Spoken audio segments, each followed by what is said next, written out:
10 साल से संसद की सुरक्षा संभालने वाले सीआरपीएफ की सुरक्षा का कवच सोमवार यानी आज सुबह से हटने लगा है। हालांकि शुक्रवार को ही कमांड एंड कंट्रोल सेंटर जो पुराने पार्लियामेंट की बिल्डिंग में मेरे पीछे मौजूद है वहां था, अब वहां से शुक्रवार को ही ये बंद कर दिया गया है।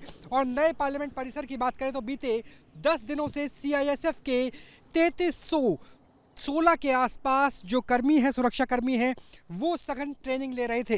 सीआईएसएफ पूरी सुरक्षा को संभालेंगे और उनकी ट्रेनिंग एनएसजी के कमांडो के साथ हुई है। दरअसल अगर बीते साल 2023 की बात करें तो 13 दिसंबर को कुछ दो लोग अंदर चले गए थे, दर्शक दीर्घा से कूद गए थे और उनके पास पीले कलर का स्मोक था। और उसके बाद एक इंटरनल कमेटी बनाई गई जिसमें कहा गया कि सीआरपीएफ की कहीं ना कहीं सुरक्षा में चूक रही है। उसके बाद ये फैसला लिया गया। हालांकि सीआरपीएफ की बात करें तो उनके सूत्र बता रहे हैं कि हमने किसी तरह की कोई कोताही नहीं बरती, लेकिन गृह मंत्रालय का मानना है कि सीआईएसएफ के पास इस बात की क्षमताएं हैं, उनकी उपयोगिता है कि जो बड़ी महत्वपूर्ण सुरक्षित इमारतें हैं उनकी सुरक्षा की जाए। लिहाजा अब संसद की सुरक्षा भी की जाएगी और इन लगभग 3300 से ज़्यादा सुरक्षा कर्मियों की ट्रेनिंग एनएसजी के ब्लैक कैट कमांडो की तरफ पे की गई है, उनके साथ की गई है। तो आज से संसद भवन, चाहे वो पुराना संसद हो या फिर नया संसद हो, उसकी सुरक्षा पूरी तरह से सीआईएसएफ के पास है। सीआरपीएफ के कवर को हटा लिया गया है।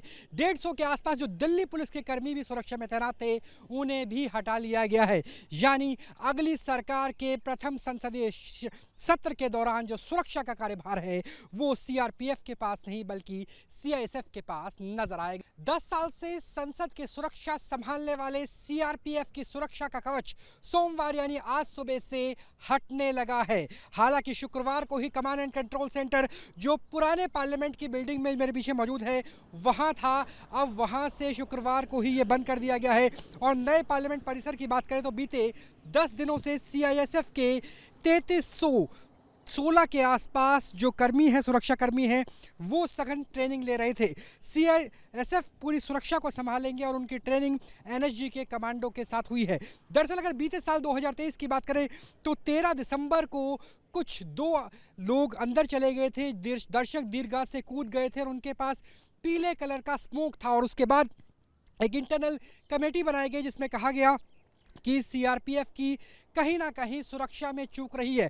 उसके बाद ये फैसला लिया गया। हालांकि सीआरपीएफ की बात करें तो उनके सूत्र बता रहे हैं कि हमने किसी तरह की कोई कोताही नहीं बरती, लेकिन गृह मंत्रालय का मानना है कि सीआईएसएफ के पास इस बात की क्षमताएं हैं, उनकी उपयोगिता है कि जो बड़ी महत्वपूर्ण सुरक्षित इमारतें हैं उनकी सुरक्षा की जाए। लिहाजा अब संसद की सुरक्षा भी की जाएगी और इन लगभग 3300 से ज़्यादा सुरक्षा कर्मियों की ट्रेनिंग एनएसजी के ब्लैक कैट कमांडो की तरफ पे की गई है, उनके साथ की गई है।